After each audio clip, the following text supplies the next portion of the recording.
وطلبت، رديت قال ايوه اهلا، مكتب السيد الرئيس او بيت السيد الرئيس، مين حضرتك؟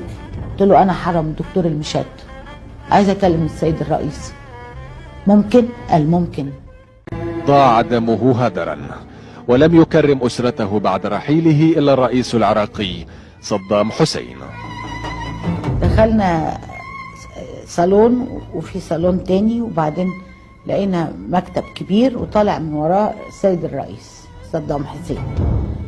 قال اهلا بيكم باهلي وقرايبي واخواتي في بلدكم، اتفضلوا.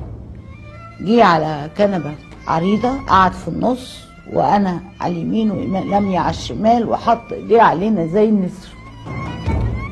قال انا فقدت اخ عزيز عليا اللي هو الدكتور المشات، انتوا لو طلبتوا روحي ما تفديهوش، روحي نفسها. انتوا اهلي، تطلبي تقعدي معانا في العراق، ابني لك قصر جنب قصري، اعمل لك اللي انت عايزاه. والحلم ده دايما احنا متعودين انه يكون متمسكين بيه في اللحظه اللي بينتهي.